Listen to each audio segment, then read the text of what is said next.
Muy buenas tardes en América Latina, muy buenas tardes, muy buenas noches en Europa y muy buenos días por el Asia. Les saluda Jorge Caicho desde la plataforma de Universal TV Digital, desde Lima, Perú, para todos ustedes, desde el programa Desarrollo Sostenible, Política, Desarrollo Sostenible y Tecnología en el segmento de Desarrollo Sostenible. Gracias por acompañarnos una vez más este sábado, hoy sábado a 4 de la tarde, que estamos empezando. Y el día de hoy vamos a abordar no una, sino más de una ODS porque son este conjunto de objetivos indivisibles. Así que va a estar bien interesante esta jornada. No, yo les invito a que se mantengan conectados. Para esto tenemos un invitado de lujo, la verdad. Se trata de Luis Morán. Voy a presentarlo ahora mismo. Luis es peruano, máster en innovación y emprendimiento, con diplomas en posgrado en bioeconomía, educación y empleo futuro, agronegocios y desarrollo rural, planificación y gestión de intervenciones de cooperación para el desarrollo y gobernabilidad, gerencia política y gestión pública. Asimismo, es licenciado en educación con estudios concluidos de maestría de docencia e investigación en educación superior. Posee más de 18 años de experiencia en la conducción de procesos de fortalecimiento de políticas, planes y estrategias de desarrollo agrario, elaboración de estudios, metodologías e instrumentos especializados, diseño, formulación y gestión de proyectos de desarrollo de capacidades y facilitación de espacios de diálogo, articulación e intercambio de conocimientos multiactor. En cuanto a sus habilidades blandas, Lucho es reconocido por su liderazgo, capacidad de gestión, flexibilidad, carácter innovador, poder comunicativo y facilidad de compenetrarse con equipos de trabajo multidisciplinarios. Actualmente él es coordinador técnico y especialista en agronegocios de la representación del IICA en el Perú, entidad de la cual ha laborado también como responsable de educación, capacitación y recursos humanos, especialista en políticas públicas e institucionalidad y representante encargado. Lucho Morán es un amigo de varios años ya y le agradezco mucho, Lucho, tu presencia. Te voy a permitir que des unas palabras de saludo a toda nuestra audiencia. Adelante. Con mucho gusto, Jorge, gracias por la presentación y por la oportunidad de acompañarlos en este programa, este día de hoy, fin de semana, pero es un sábado bastante bueno para poder conversar y dialogar con todos ustedes. Efectivamente, yo trabajo para el Instituto Interamericano de Cooperación para la Agricultura desde hace varios años. Acabas de leer un resumen y yo soy inquieto un poco, trato de no estar detenido en el tiempo y estar permanentemente capacitándome porque entiendo que el aprendizaje es para toda la vida y estos espacios me permiten también seguir aprendiendo y compartiendo conocimientos contigo y con todas las personas seguramente que nos escuchan. Te agradezco mucho, Lucho. Estupenda actitud, por cierto. Muy bien, amigos todos, nosotros tenemos como invitación para desarrollar un particular objetivo, pero como decía, es indivisible con otros objetivos de desarrollo sostenible. El eje es vidas de ecosistemas terrestres, que es el objetivo número 15 de las Naciones Unidas, pero es indivisible porque los elementos que hemos abordado anteriormente en programas previos incluso, por ejemplo, lo que está vinculado con producción y consumo responsables.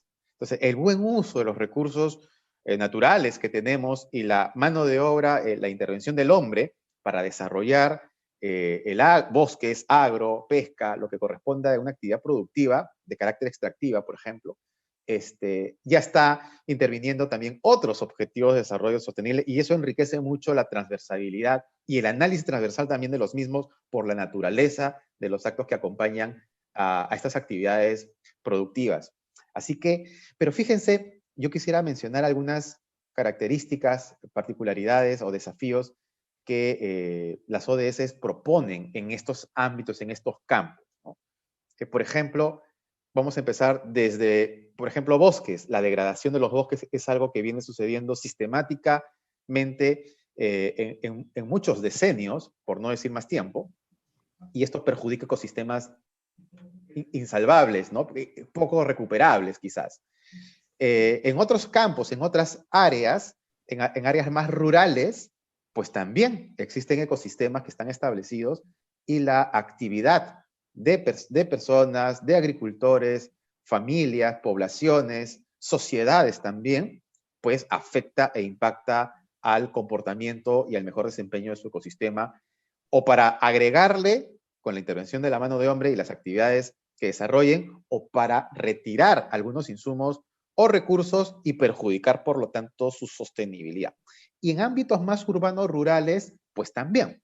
Cuando hablamos de ámbitos urbanos propiamente, sin duda alguna, allí hay bastante más impactos concretos de la vivencia del hombre en sociedades nutridas, que pues lo que tratamos es de remediar desde otro punto de vista, desde la urbe, que tiene que ver con infraestructuras, ¿no es cierto? Infraestructura para la administración de residuos sólidos, por ejemplo, tratamiento de aguas y demás, por los consumos masivos de los ciudadanos que ocupan varias ciudades, distritos y metrópolis en general. Entonces, lo que trato de poner en contexto es las diferentes condiciones que los territorios tienen. Esto lo hemos mencionado en algún momento en otros programas, pero es importante ubicarnos. Algunos están más pegados a zonas, a orillas del mar, ¿no es cierto? Y también hay ecosistemas importantísimos allí. En la experiencia de Luis Morán, por ejemplo, que desde el IICA tienes muchos años ahí, Luis, trabajando y aportando, tratando de integrar planes desde el punto de vista de políticas públicas, políticas agrarias en este caso, desde el punto de vista de las regiones, de los estados e incluso provincias. Entonces, esta confluencia, ahí me gustaría que nos puedas dar un orden para comprender. ¿Es una intervención bastante más rural? Primera pregunta. Y segundo, eventualmente urbano-rural. ¿Y qué problemática o qué realidad es la que tú sientes que existen más allá de cualquier país?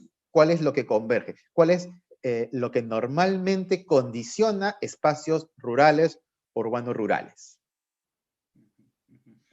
Gracias, Jorge, por la pregunta. En primer lugar, me gustaría mencionar que al ICA siempre lo ha acompañado una mirada de los desafíos de la agricultura, el desarrollo rural y los países en general, una mirada sistémica.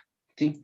De hecho, desde hace buen tiempo el ICA era es todavía una de estas entidades que promueve el trabajo bajo el enfoque de desarrollo territorial.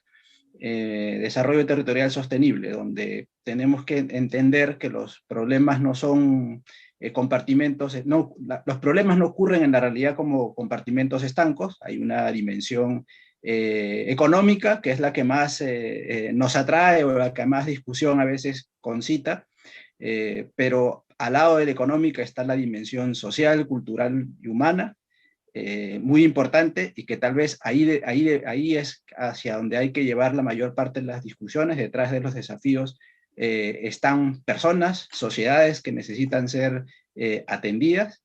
De igual manera, la dimensión ambiental, que de pronto es la más emergente y la que más nos preocupa en estos momentos, pero es parte de ese enfoque y esa mirada sistémica. Y esto último que comentabas también es parte de otra dimensión, la dimensión político-institucional. Con cada una de ellas, si miramos así de manera sistémica, están claramente definidos unos objetivos que son inclusive transversales y acompañan la apuesta de la Agenda 2030, que son la competitividad, por supuesto, pero una competitividad que vaya acompañada de equidad social y competitividad y equidad social que también se den en un marco de sustentabilidad ambiental, y un marco de gobernanza. Y esos 4 pilares conforman lo que entendemos como un desarrollo sostenible de manera integral. Esa visión la comparte el ICA desde hace mucho tiempo y todas sus intervenciones trabajan con ese enfoque. Con esa perspectiva, la agenda del ICA actualmente se fundamenta en 5 programas de acción en las Américas. Uno de ellos es el programa de bioeconomía y desarrollo productivo. Tal vez es el que en este momento se está más vinculado a conectar el desarrollo con este desafío de la biodiversidad en el mundo, en las Américas en particular.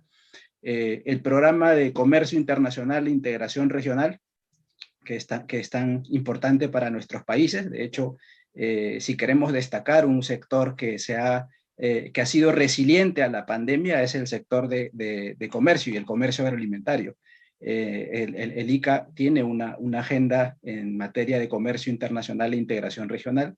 El programa de sanidad agropecuaria e inocuidad de los alimentos y calidad, que es también importante. De hecho, a partir de la pandemia estamos promoviendo que se recupere el enfoque de una salud, que es básicamente tratar de mirar todo el aparato, infraestructura y capacidades que hay para la sanidad humana, vegetal y animal, sabiendo que hay interdependencia e interrelaciones entre las situaciones que generan amenazas y realidades como lo que nos ha ocurrido con la pandemia del COVID-19. Entonces hay que saber administrar de manera eficiente toda la capacidad que existe en los países en materia de sanidad, mirando hacia una sola salud.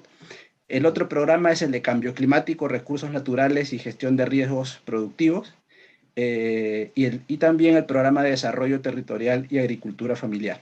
A esos 5 programas que mencioné, de manera transversal, trabajamos siempre, y eso está en el ADN del ICA desde sus orígenes: innovación y tecnología, y género y juventud. De esa manera es que nosotros trabajamos. Ahora, yendo al punto de esta conexión urbano-rural, fui a lo sistémico porque nosotros también vemos no vemos lo urbano separado de lo rural, ni lo rural separado del urbano. Son parte de la dinámica del territorio. Se necesitan ambas partes. De hecho, lo que ocurre en zonas rurales, donde tú puedes encontrar agricultura, bosques, zonas de donde nacen, por ejemplo, los recursos hídricos. Todo lo que se hace en zona rural contribuye a lo que ocurre en el ámbito urbano, y el ámbito urbano también contribuye de alguna manera a las posibilidades de sacar adelante el medio rural. Entonces hay una interdependencia y ambos se brindan servicios. Sí es cierto que a veces estamos un poquito más ciegos sobre cuáles son los servicios que el medio rural le da al medio urbano. Normalmente destacamos más las ventajas y lo que le ofrece la ciudad a los territorios y al mundo, pero vemos poco o hablamos y discutimos poco de todo lo que le otorga la ruralidad a las ciudades y al mundo, al desarrollo, a la economía en general. Interesante.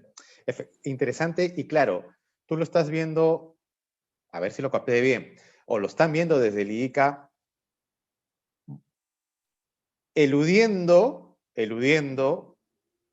límites políticos, sino lo que están viendo es borrar un poco el mapa y ver el mapa del punto de vista natural y cómo interactúan flora, fauna, personas, recursos, y demás ecosistemas más micros, y simplemente cómo interactúan y cuál es la dependencia o interdependencia de todos estos, no sé si llamarle actores, pero por lo menos, digamos llamarlo actores, que en realidad, yo creo que la palabra puede ser esta biodiversidad entrelazada independientemente de los territorios donde están conviviendo.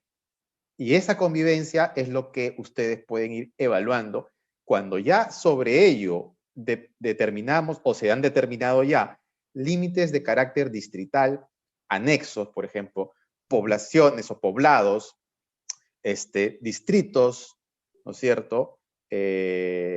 Provincias y regiones, estados y demás, pues esa es otra historia. Ese es ya el ordenamiento del punto de vista político, ¿no? Social y político quizás, que gobiernan y toman decisiones sobre los territorios mencionados. Pero independientemente del cambio o no de estos límites políticos, ¿verdad? Lo que siguen interactuando, independientemente de esta realidad. Efectivamente, Jorge. De hecho, es uno de los principales desaprendizajes que a uno le toca hacer cuando enfrenta el enfoque territorial es salirse un poquito del marco de la organización política y de marcaciones geográficas un poco traídas desde la organización más técnica y de lo que nos ha traído tal vez inclusive el conocimiento de la gestión desde una perspectiva occidental, digamos. que marcamos todo y pareciera que los límites son muros y y la realidad no se comporta de esa manera.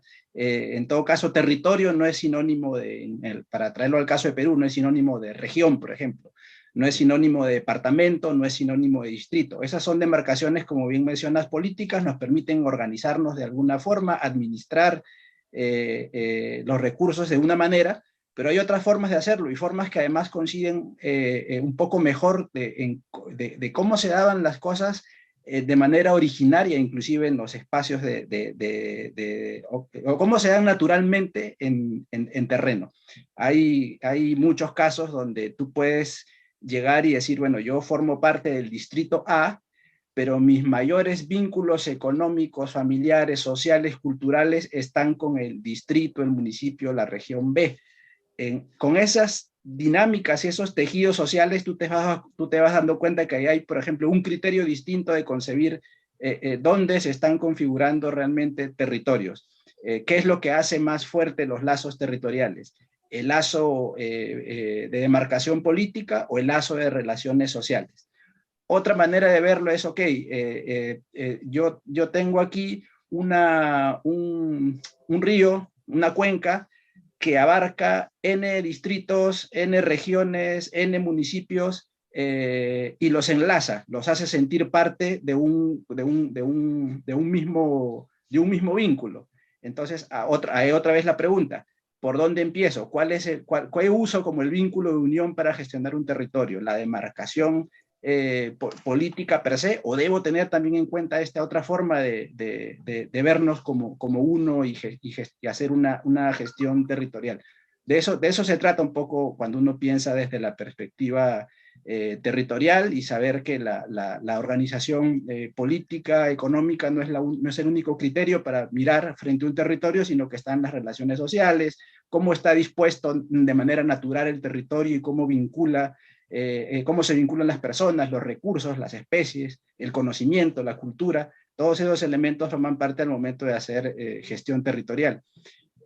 A veces inclusive ahí se dan ciertas contradicciones entre esta inercia natural de cómo se organiza el territorio y sus propias organizaciones sociales e incluso ancestrales versus algún modelo de gestión que funciona muy bien, pero de pronto viene de otra cultura, de otras formas y se encuentran. No quiero plantear que una u otra esté mal o bien, sino que hay que visualizarlas porque hay que encontrar la manera de que puedan convivir esas visiones de hacer gestión territorial. De hecho, el gran desafío que se lleva al respecto es cómo encontrar esa articulación, cómo logro que realmente desde una mirada de abajo hacia arriba y desde el territorio rompa visiones sectoriales, temáticas o inclusive o prioridades que cada una de ellas trata de organizar la gobernanza de los territorios, pero no se trata de eso, o sea, no se trata de hacer una gestión territorial desde la salud o una gestión territorial desde la educación y una gestión territorial desde la agricultura. No, es el territorio que si uno mira desde el territorio, salud, educación, inclusión social, producción, comercio, todo está ocurriendo al mismo tiempo de manera integrada. ¿Sí? Y así hay que aprender a mirar las cosas. Y después uno se da cuenta, por supuesto, que cada sector contribuye, pero esa contribución se puede volver muy ineficiente, repetitiva, duplicada, si no partimos de entender primero cuál es la dinámica del territorio, qué necesita, y luego salir y traer a los jugadores de fuera y a los de dentro, por supuesto. Es bien importante lo que has señalado. De hecho, lo suscribo plenamente. Esta figura de abordar las problemáticas desde el punto de vista temático puede sonar normal, común, hasta podríamos decir evidente, no hay que sorprenderse. Pero cuando uno ve la problemática y son diferentes, no es una problemática, son varios problemas que confluyen en mayor o menor grado y cada problema contrae un conjunto de condicionamientos que justamente provocan los problemas de los que estemos hablando en un espacio. por ejemplo, en un territorio. Entonces, abordarlo desde el punto de vista temático, como tú comentabas como ejemplo, eso restringe las posibilidades de solución, porque puedes solucionar algún problema o algunas características de lo que condiciona un problema, pero el resultado sigue siendo el mismo. Voy a tratar de graficarlo a ver si se entiende. Vamos a cambiar un poco digamos, de este problema o gran temática de desafíos que estamos tocando. Vamos acá, pastelería, cocina. Tenemos varios insumos, algunos frescos, otros no tanto, y dependiendo de los insumos que tengamos, podemos hacer un pastel o algún postre o alguna comida, algún plato, y de repente al final del comensal vamos a probarlo, nos van a testear y va a decir, algo no está bien. No solamente por sabor, color, las diferentes características, cómo estás evaluando esto. Entonces está condicionado por los insumos. Y cada insumo es el resultado. Podrías tener un insumo que no es fresco o que tiene metales pesados, un fruto o uno de las legumbres que estás usando en la cocina y te condiciona el plato final. Y uno ve el plato final. Entonces, comenzar a separar los problemas de resolver que de repente tienes algunas legumbres que son orgánicas en tu platillo para preparar, ¿no es cierto?, la comida final, pero de repente tienes otros insumos que perjudican el plato final. Al final lo que están confluyendo simplemente es que no resuelves un problema o el problema más grande o más visible. Son diferentes problemas. La pregunta es, ¿contratamos a un experto en legumbres o un ingeniero agrónomo que sea experto en legumbres? ¿Cómo resolvemos el problema? Y ahí vienen los enfoques más temáticos.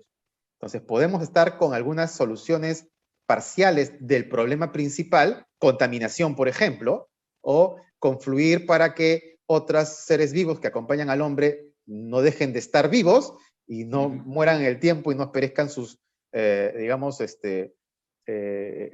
porque el hombre va a procurar imponerse, y los desechos que vamos generando también, plásticos y demás. Entonces, algo está pasando que no estamos resolviendo los problemas principales porque quizás estamos tratando de resumir mucho y tematizar demasiado, ¿no? No sé si esto se puede entender, pero llevarlo al campo es un desafío interesante. Te pongo el ejemplo y tú lo tienes, seguramente esto va a permitir otros comentarios tuyos. Desde las montañas, los Andes, por ejemplo, los países andinos, o las montañas en general, comienzan a confluir, captar las lluvias y confluyen y se generan los ríos y lagos, y van decantando hasta la costa. Es algo natural, es un proceso de decantación natural y se va captando y generan vida en el camino. Distintos tipos de vida. Y esto puede condicionar, ahora sí, por los territorios que están determinados desde el punto de vista político de las sociedades organizadas, con toda razón, por cierto, pero que están condicionando en cada diferentes momentos de que va decantando o compartiéndose el recurso tan importante que es el agua, y condiciona si esa agua viene, digamos, afectada negativamente, va a condicionar la vida de lo que sigue decantando hasta llegar al mar.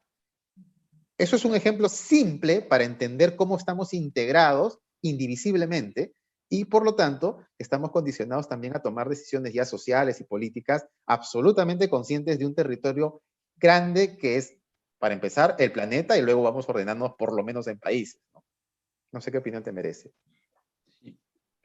Primero, en la primera parte de tu retroalimentación, Jorge, un poco lo que se me venía a la cabeza era la importancia de no perder de vista que detrás de los temas, ni siquiera detrás, mejor dicho, delante de los temas o en el foco de lo que nos debe llamar nuestra atención, siempre están las personas y sus formas de organizarse. ¿Sí? Eso no lo debemos perder de vista jamás. De hecho, cuando uno revisa la página de los ODS y los datos que hay, me parece que de manera muy acertada, si bien uno habla de los bosques y de la desertificación, por ejemplo, del ODS que motivó un poco inicialmente nuestra entrevista de hoy, o la biodiversidad, uno empieza por los temas, pero cuando uno va a los datos, los temas se tocan porque está pasando cosas con las personas a partir de cómo se comportan esos temas.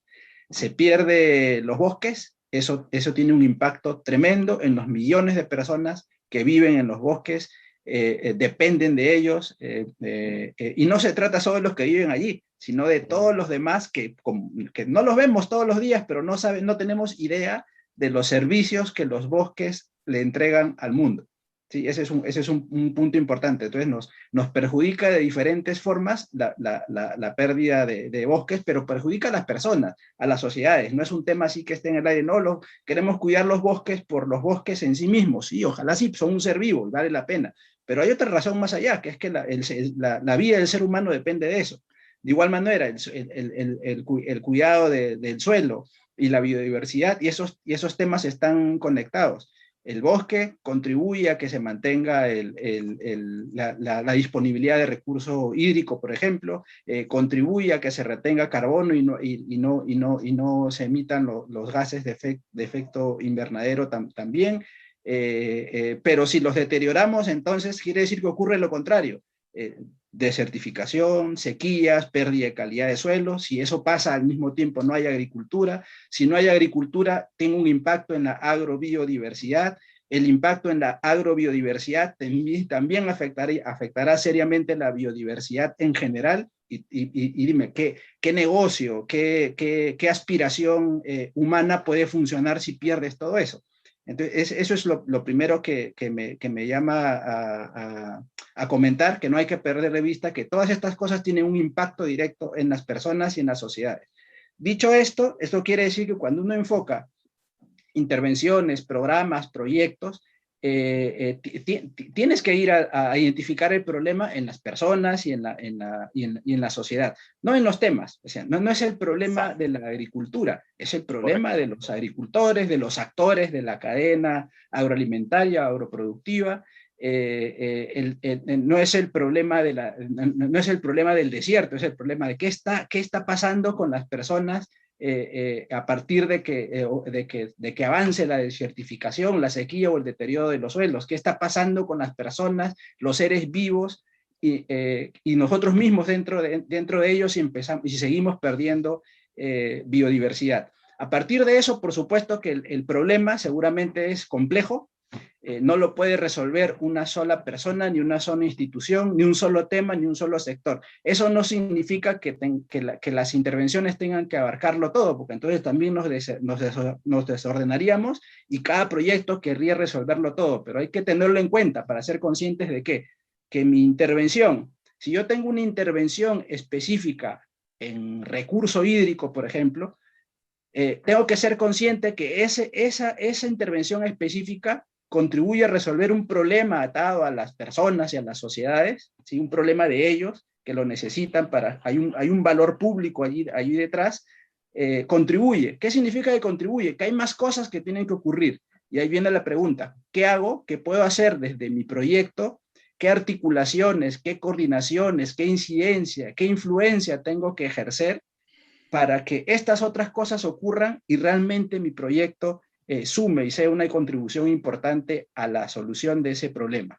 ¿Sí? Si no tengo esa capacidad de influencia, de incidir, por lo menos soy consciente de que yo hice A y falta B, C, D, F, G, H. Soy consciente de todo eso. Y no vivo bajo la ingenuidad de que mi proyecto que puso agua ya resolvió el problema, ¿no? Es que el problema no se trata solo de agua, o no se trata solo de una tecnología, o no se trata solo de una determinada solución puntual. Es importante mi solución, pero tendría que conjugarse con otras intervenciones que seguramente las están haciendo otros actores. Yo creo que no hay tema que no esté siendo abordado por alguien en este momento. Entonces sí que tenemos que aprender a darnos el trabajo de que frente a una intervención nuestra, ver qué está pasando al costado, cómo me coordino, cómo me articulo para que el conjunto articulado de esas intervenciones sí logre mover y resolver problemas que atañen a las personas y a las sociedades. Ese es a nivel de intervenciones, es seguir llevando esta mirada integral y sistémica del desarrollo. Para permitir correcto, te agradezco, Lucho, para permitir o facilitar, propiciar mejores resultados, ahí viene una discusión recurrente, yo creo, en muchos países de América Latina, que es el abordaje de él o la problemática en determinados territorios, con la premisa de lo que hemos comentado y que estamos coincidiendo, es que tienes que ver él o los territorios como están y como son, y a partir de esa objetividad, esa facticidad, digamos, recién reconocer, sin duda alguna, mapear, reconocer qué está sucediendo en cuanto a organización social y política, los tomadores de decisiones, pero hay elementos que, por ejemplo, ya esto viene de atrás, no estamos empezando la humanidad ahora o hace poco, esto ya tiene bastante tiempo. Entonces tenemos políticas públicas que están siendo, se entendería que al menos están vigentes por un lado, pero que a veces son de alcance nacional y genéricas, que no es malo, porque tienes que tener una rectoría grande. Y es como las ODS. Si uno ve cualquier objetivo de desarrollo sostenible, ahora mismo, alivio de la pobreza, pobreza cero y demás, cualquier otro tema, desigualdad, etcétera, como está pensado, a mi entender, desde el punto de vista bastante temático. Entonces, por vocación, ahora volteo y veo a los actores que quieren ayudar a resolver problemas desde un enfoque totalmente temático, que es legítimo, pero que no resuelve los problemas de territorios, ¿no? Contribuyen en algo para una figura casi marginal, quizás, ¿no? O por más importante que ésta sea, sin desmerecer, por cierto, las temáticas, pero lo que no está sucediendo es una articulación del enfoque del problema. Eso es una premisa. Si eso está reconocido, que ya es bastante positivo, el punto 2 es cómo articular. A ver, la palabra articulación, quiero rescatar ahora mismo. ¿Cómo articulamos una intervención donde está el Estado general, que dicta la política pública general, y los que dictan las políticas de Estado? O sea, cuando digo Estado me refiero al país. Lo que pasa es que dentro, ¿no? Y cuando digo un Estado, de repente, un Estado o región, un territorio un poco más acotado, pero grande, importante, también hay políticas más específicas. Y seguimos decantando hasta llegar a los territorios naturales, digamos así, cuencas, por ejemplo, valles, por ejemplo, que igual están conectados, pero puedes administrarlos distinto para ver cómo resuelves las problemáticas ahí. Entonces necesitas políticas también a ese nivel, casi distrital, provincial sin duda, ¿no? Entonces, lo que trato de decir es, este reconocimiento de qué políticas hay y los actores que en ellos están depositados las obligaciones y responsabilidades de hacerlas cumplir, con sus recursos limitados, etcétera, etcétera, en la foto que sale ahora mismo de cómo están, viene de pronto entidades importantes como el ICA, por ejemplo, reconociendo estas realidades, que así trabajan, para ver cómo haces que esto tenga mayor efectividad en las intervenciones que ICA hace muchos años, viene trabajando y afinando, metodológicamente más afinos que hace cada vez más, pero para que esto pueda converger en el mejor impacto posible. Luego le agregamos, hay otros actores que pueden ser ONGs, por ejemplo, inclusive algunas empresas privadas importantes que pudieran estar en estos territorios que también pueden agregar o están agregando valor, pero de manera, y vuelvo a citar el término, desarticulada. Entonces, el concepto de articulación es útil siempre, pero para efectos de que generen un impacto positivo, tiene que haber una articulación también de enfoque, ¿no es cierto?, de enfoque del problema, que pueda ser más o menos compartida, porque si ese precepto no está muy reconocido y solamente estamos sesgados a lo que un profesional u otro, u un técnico u otro, con buenas intenciones, sin duda alguna, desea intervenir o desea resolver, no estamos colaborando necesariamente con algo más sistémico y que perdure en el tiempo, sino de pronto la vocación que le dicta a cada quien y además de la institución que está formateada para eso. Ese es otro tema. Hay entidades públicas, por ejemplo, o de la sociedad civil también, que están formateadas bajo ejes temáticos y que no están necesariamente reconociendo, o les es más difícil, en el gobierno sucede, en la administración pública sucede, que es más difícil articular algunos países intersectorialmente. Entonces, están en el formato de gestión pública, por ejemplo, están formateados así. O sea, no pueden destinar ciertos recursos o infraestructuras y demás disponibles para resolver un problema en territorios donde tienen una influencia importante porque son recursos de ellos y de esa cartera, si es un ministerio y demás, y pudiendo resolver problemas más profundos de impacto social, por ejemplo, o en educación, por ejemplo, ¿no? Cito un tema, educación rural, por ejemplo. Es un super eje y por lo tanto tiene que reconocer la economía la economía, la agricultura familiar, tiene que reconocer la economía familiar y tiene que reconocer cuáles son las condiciones, los factores y actores y recursos que están disponibles en esos territorios para poder provocar una educación que duda cabe, salud, otro tema súper sensible, y la preservación de todos los ecosistemas y sistemas más micro que ahí participan, ¿no? Entonces, es complejo, pero en la medida que podamos reconocer que es complejo, podríamos eventualmente, ahí Lucho, no sé qué piensas, permitir, facilitar, propiciar, invitar, impulsar resoluciones que también obedezcan a un trabajo más sistémico, más ordenado y eventualmente más articulado. Mira, justo, a ver, aquí en Perú, y me imagino no le pasa solo a Perú, sino es en Américas, por lo menos en las Américas. El ICA es un instituto interamericano y puedo decir que así es. Nos pasa esto de la dispersión temática, dispersión sectorial y dispersión por rubros. Me explico, la sectorial es como la conocemos, digamos, la sectorial: educación, salud, agricultura, producción, comercio, inclusión social, cómo se organice cada país sus sectores que generan un ministerio o ente rector y bueno, y ahí hacia adelante. Esa es la sectorial. Dentro de cada sector hay temas. ¿Sí? Si pensamos en el sector agrario, pues tienes innovación, tienes una parte de la agroindustria, tienes comercio, tienes agricultura familiar en fin, surgen unos temas. Seguridad alimentaria es la parte agraria, en fin, surgen temas. Y cada sector tienes unos temas. Y en el caso particular de agricultura, además hay rubros que también a veces concitan atención diferenciada, como pues tienes papa, arroz, en fin, por cada cadena productiva, cacao, café, en fin. Cada uno de esos temas públicos, sectores, han tenido la tendencia y tienen la tendencia a generar política, plan, estrategia, hoja de ruta, y otras denominaciones que nos podamos imaginar. Eso a nivel de gobiernos centrales y a nivel de gobiernos subnacionales también.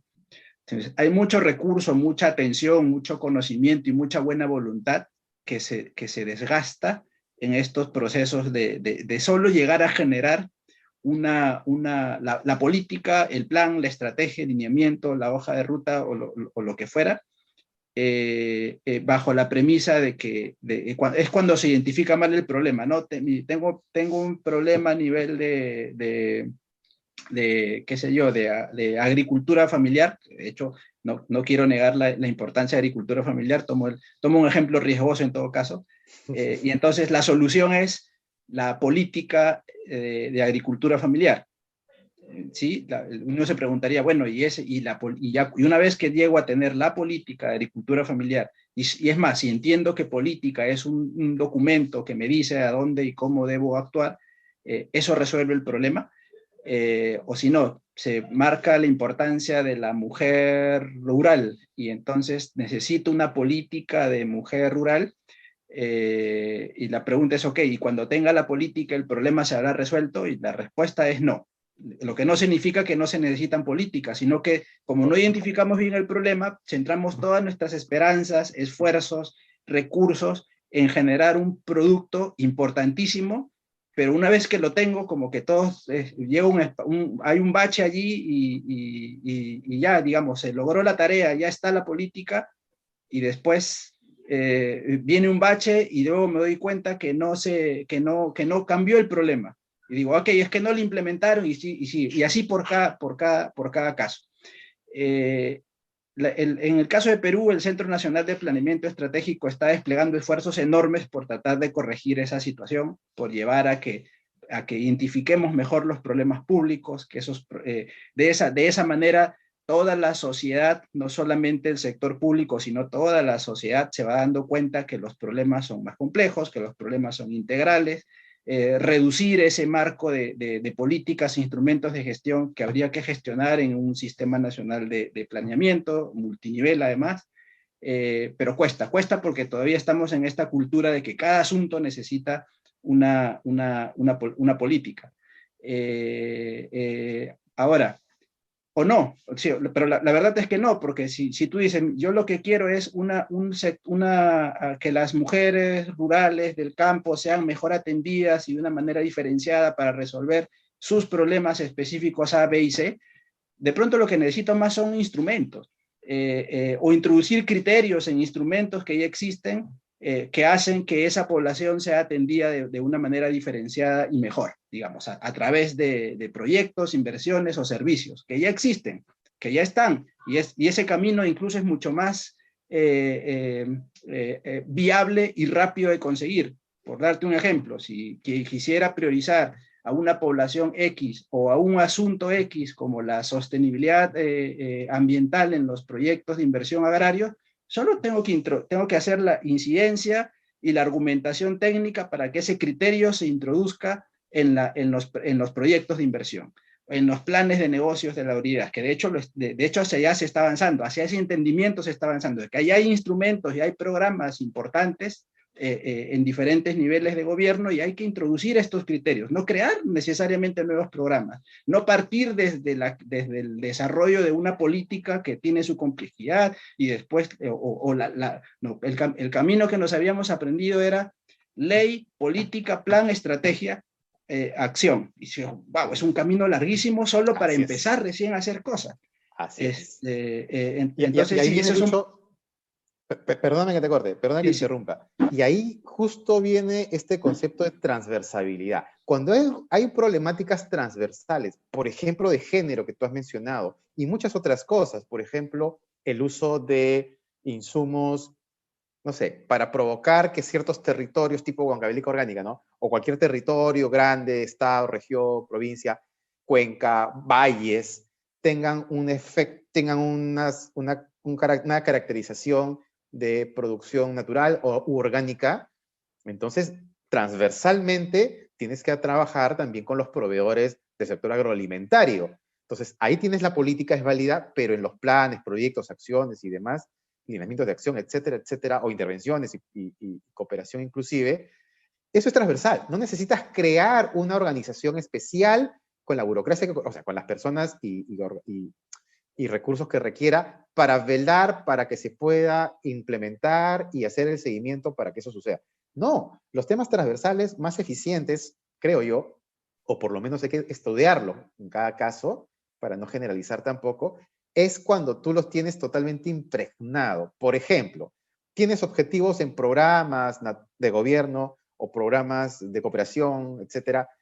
Tienes, por ejemplo, visión, tienes un marco lógico, se corresponde, o tienes un planeamiento bien trabajado, medianamente aterrizado, unas matrices. Bueno, se incorporan como los criterios, los factores que permitirían todo lo que sea transversal, para que esté en el alma de la intervención y de la gestión también. Entonces, cuando ya está impregnado, simplemente lo que se hace es contagiar de manera muy eficiente. Esa transversalidad, esa mirada transversal, evitaría estar preocupados en, ahora tengo que articular la palabrita, ¿no? Que no es mala, pero depende en qué contexto lo utilices, porque ya estoy con el tema de género, que es un tema interesante también porque es muy sensible, hay gente que solamente piensa en eso y solamente piensa en eso, ese es el problema.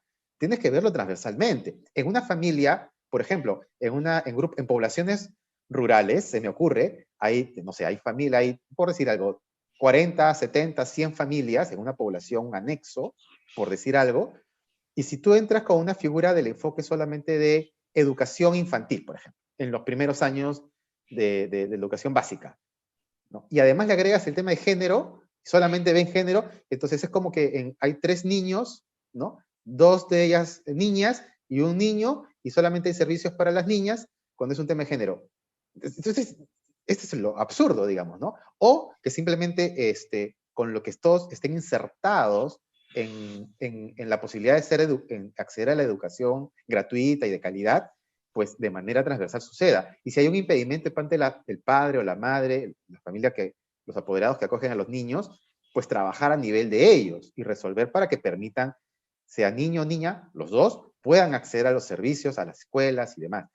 Lo que se esté por, y también a servicios de salud y lo que corresponda, digamos. Entonces, es un tema de personas, yo creo, ¿no? Las personas deciden a nivel de familia, los padres, los adolescentes, los adultos mayores, los anexos organizados, los dirigentes de anexos, los alcaldes distritales, los regidores, todos somos personas. Entonces, si a las personas logramos nosotros persuadir, educar, persuadir, introducir a un contexto transversal de derechos y de posibilidades de acceso, resuelves problemas y costos bajas bastantes también de intervenciones exigentes, digamos, con impactos que pueden demorar demasiado en lugar de que puedas tú resolver cosas más prontas.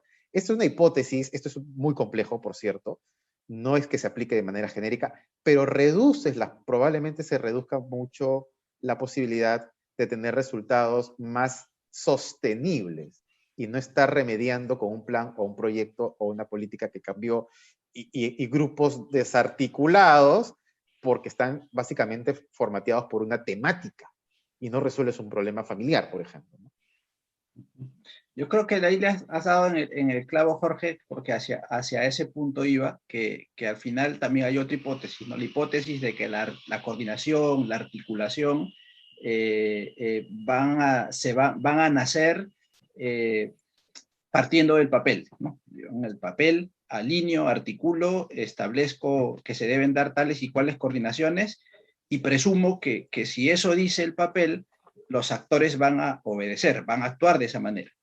Y no ocurre así, porque estamos hablando de personas, como bien dices tú, cada persona, entonces tengo que, la articulación, coordinación, diálogo se da en la cancha y se da el diálogo entre personas que tienen que entenderse, conocerse, escucharse, y a partir de eso empezar a construir esas relaciones. Y si esa construcción necesita de instrumentos y ya te llevan al papel, pues ya, en ese momento se justifica y no al revés. Y ahora, ya que se trata de personas, aquí tenemos otro desafío que en el ICA lo hemos pensado mucho. En el ICA tenemos internamente un proceso que le llamamos el Hub de liderazgo consciente. Uno de los principios del liderazgo consciente es cómo haces para transitar de esta enfermedad que es la arrogancia ontológica a la humildad ontológica. La arrogancia ontológica te lleva a pensar de que tú tienes la razón, te lleva a no escuchar, te lleva a tratar de llevar tus intereses y controlar que se cumpla lo que tú quieres, porque solamente te ves a ti y el mundo desde tus propios lentes, mientras que la humildad ontológica te lleva a ser abierto, a reconocer diferencias, a aceptarlas, a escuchar, a estar dispuesto a inclusive a compartir y a llegar a puntos de ganar. Pensando en esto, a nivel de personas, el ICA también cambió su enfoque. No somos todavía, digamos, no tenemos todo resuelto, pero el enfoque cambia a ver a un ICA que no solamente sustente su identidad institucional y los servicios que le presta al país desde lo que el ICA sabe, ¿sí? El conocimiento que tiene el ICA y su experiencia es importante, pero también debemos reconocer de que es mucho más el conocimiento que está afuera, y son mucho más los actores de cooperación, ONGs, como mencionaste, sector privado, los propios países que tienen conocimiento, experiencia y muchas lecciones que hay que aprovechar. Entonces, la otra dimensión de un ICA que no solo sabe, es un ICA que sabe quién sabe, ¿sí? Ese es el otro mensaje. Y desde esta perspectiva es que planteamos a los países una propuesta de valor distinta, donde el ICA es una entidad que es como una plataforma de conocimiento, que frente a los problemas que tienen los países, nosotros les acercamos conocimiento nuestro o conocimiento de quien lo tenga, que puede ser otro gobierno, puede ser la empresa privada o puede ser otro cooperante. Y tranquilos, porque no estamos en una carrera, estamos todos más bien compartiendo un objetivo que es buscar el desarrollo sostenible de los países. Entonces, debemos un poco a poco ir transitando de esa arrogancia personal e institucional y pasar a estas otras visiones No es fácil, pero si por lo menos no lo adoptamos como objetivo, esas transformaciones no se van a dar. Y lo mismo ocurre seguro también entre niveles de gobierno, instituciones, sectores y al interno de cada institución. Estos procesos de cambio desde las personas y las culturas organizacionales se tienen que empezar a dar. En el caso de Perú, me parece muy importante, por ejemplo, aclarar muchísimo esto que suena bien, pero no está suficientemente bien manejado, como el concepto de responsabilidad exclusiva versus responsabilidad compartida. Dentro del exclusivo, habría que revisar si realmente tenemos claro identificado qué le corresponde, por ejemplo, al nivel nacional, para que lo administre y todos los demás actores estén dispuestos y acepten que hay cosas que le corresponde manejar, tienen que ser manejadas con una visión nacional, una mirada nacional. ¿Sí? Hay otros temas que son más de territorio, ¿sí? Y pueden ser manejados desde los territorios. Y está la parte compartida. El peligro de la parte compartida es no definir dentro de lo compartido qué te toca a ti y qué me toca a mí. Es un riesgo que estamos padeciendo todavía hoy en día, porque hay un espacio difuso dentro de lo compartido. Y cuando eso pasa, lo que finalmente ve la población es, bueno, eso que está compartido, el servicio X que está compartido, la verdad es que no está llegando. Nadie lo está haciendo, lo está atendiendo de la manera que se debería atender, porque bueno, si es compartido, de pronto eres tú, Jorge, el que no está trabajando bien, y tú dirás, no, es Luis el que no está trabajando bien. Bueno, pero es que es compartido. Bueno, compartido, pero ¿cuál era tu tarea? ¿Cuál era mi responsabilidad? ¿Y cuál era la mía? Entonces hay que tejer mucho más en esa línea. Y hay un tema ahí de, Lucho, de liderazgos también, ¿no? Hay liderazgos buenos y malos. Hay que reconocer que también hay personas que no están muy interesadas. Es un paréntesis, no sé si, bueno, pero hay grupos de personas que no necesariamente están interesadas en que el agricultor, la familia, los diferentes pequeños agricultores prosperen. Hay gente que también vive, no es gente buena, es gente mala, que también vive de la necesidad y la pobreza y el desconocimiento, la ignorancia de las poblaciones muy probablemente pobres, ¿no? Entonces, hay gente que vive de esto también y hay mafias inclusive, o sea, no todo es solamente organizarnos. La realidad nos dice que también hay gente que está viviendo y le conviene, digamos, que existan estas brechas enormes, estos divorcios de la presencia del Estado y otras organizaciones civiles en poblaciones alejadas o parcialmente alejadas por lo menos, y que esa distancia, no solamente física, sino a nivel organizacional, social, pues existe y se mantenga. Y hay mafias, digo, hasta de terrenos, hay mafias políticos, está confluyendo también este tipo de realidades y la presencia del Estado, por lo tanto, es indiscutiblemente importante, ¿no? Y ahí hay de repente en otros países, por ejemplo, Colombia, Perú también, Colombia, en Ecuador, me parece que padecemos de estas realidades. Por un lado, y por otro, para continuar lo que tú señalabas muy interesantemente, es la figura de los liderazgos, cuando ya son responsabilidades compartidas, ¿no? Y por eso mencionaba esto de que hay gente también mala, ¿verdad? Porque hay personas que van a querer perturbar, ¿no? Dinamitar, bueno, es una palabra que no debería usar. En todo caso, van a querer evitar de que se sigan organizando, porque esto generaría una proyección de futuro mejor que la de hoy. Entonces, lo que de repente hacen es evitar o perjudicar el proceso, si es que existe, de identificar responsabilidades compartidas, pero con propósitos comunes. Y ahí vienen los liderazgos, buenos y malos, de gente que quiere hacer un liderazgo, pero simplemente ya por un tema de envidia o sentimientos más egoístas, digamos, más personalísimos, no contribuyes, no me identifico con esta persona de la nexo tal, o de la comunidad, o la mancomunidad, o del alcalde, etcétera. Entonces ya no me siento muy representado, no me siento muy afín a sus ideas o forma de trabajar, y comenzamos con una actitud también, digamos, de frenar el cambio que se pide propiciar, y más bien eres un poquito menos activo y quieres dejar fluir a ver qué pasa, ¿no? Esta parte abstracta es real, es fáctica y efectivamente puede impedir seguramente que un proceso donde ya existen responsables que les compete, que pueden ser autoridades probablemente, es insuficiente porque esta pata de la mesa, este otro pilar, está, digamos, imperfecto y no se construye. Y ahí viene el enfoque social, que tú también has mencionado claramente. El enfoque social de identificar cómo construyes, cómo educas y cómo procuras a estas poblaciones persuadir, ¿verdad? Para poder construir, ¿no? Persuadir para construir, persuadir para mejorar, educar para tener mejores bases en sus hijos, en sus familias y en donde están, en la medida que estemos mejor organizados y con objetivos cada vez mucho más nítidos y que persigamos y que sean comunes a todos, ¿no? No sé qué opinas ahí, Luis. Sí, de hecho, ahora que lo mencionas, dentro del programa de desarrollo territorial del ICA, una de las herramientas de trabajo que tenemos es una metodología, más que una metodología, es un proceso, un programa que se llama Desatando Energías Locales.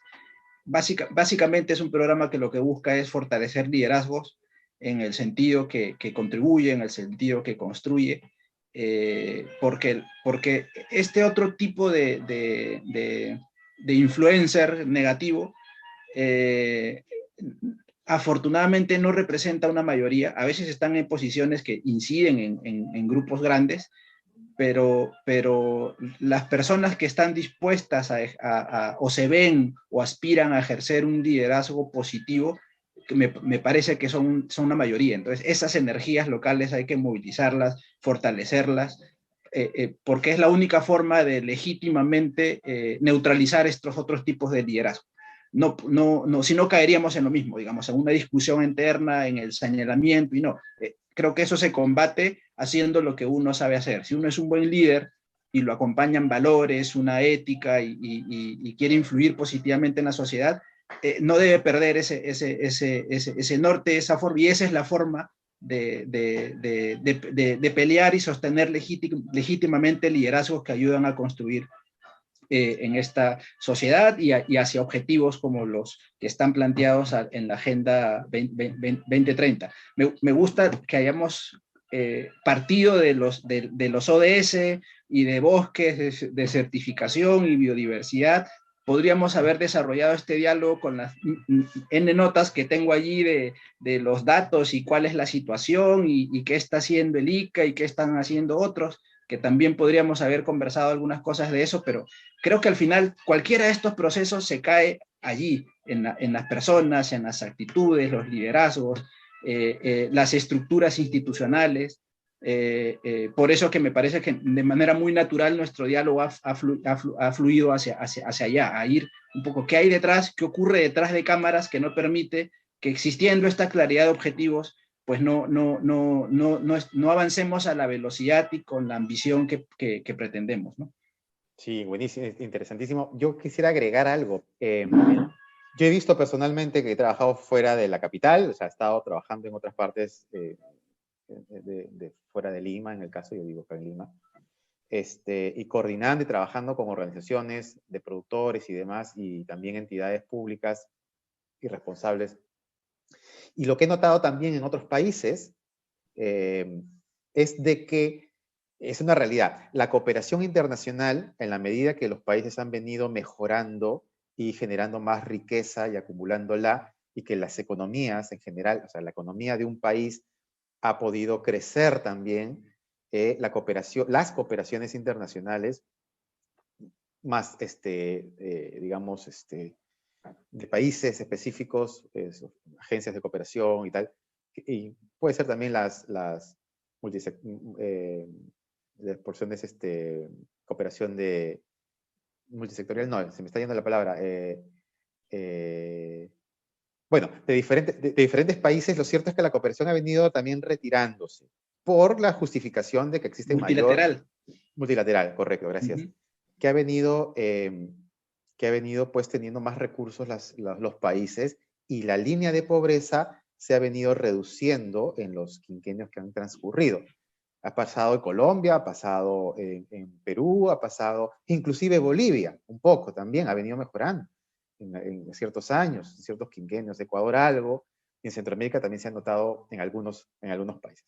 lo que trato de decir es que este retiro de cooperación o repensar un poco sus intervenciones, algunos se han retirado completamente, otros no tanto, pero se ha trabajado más en segundo piso. Es decir, para que nos entiendan nuestra audiencia, segundo piso es trabajar ciertos proyectos o programas, pero coordinado con los que toman decisiones en políticas públicas, sea en ámbito rural o no, pero fortalecer la gobernabilidad y la gobernanza para efectos de que de manera más sostenible, con esa buena intención, puedan ellos gestionar, ejercer su función pública de la mejor manera e impacte a todos los territorios en donde tienen influencia.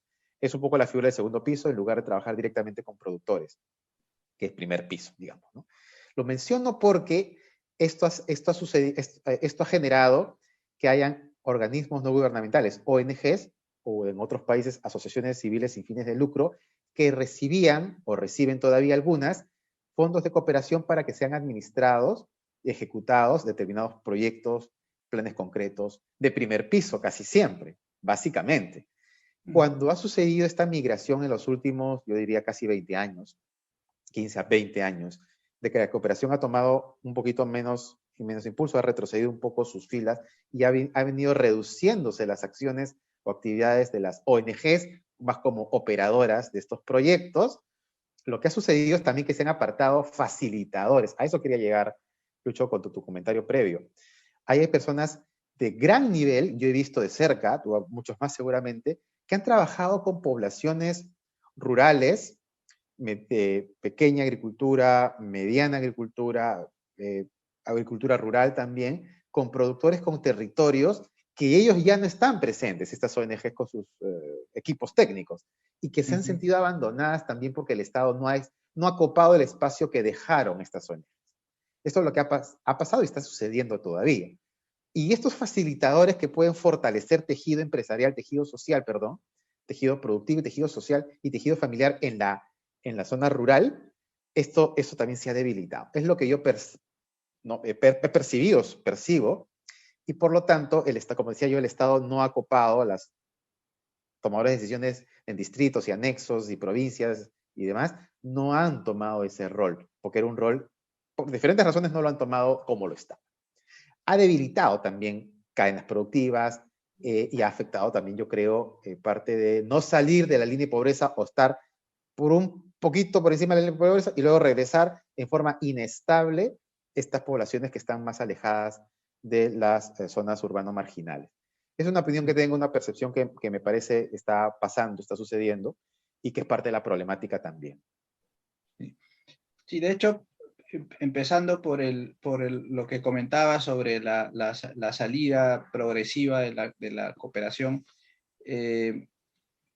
un poco, a ver, viéndolo en términos positivos, eso no significa que un país o una región dejó de ser importante para la cooperación. Lo que nos están diciendo es que en el proceso gradual de generar capacidades en un país para autogestionar su desarrollo, hay algunos del lado nuestro a los que ya se les reconoce que hay capacidad.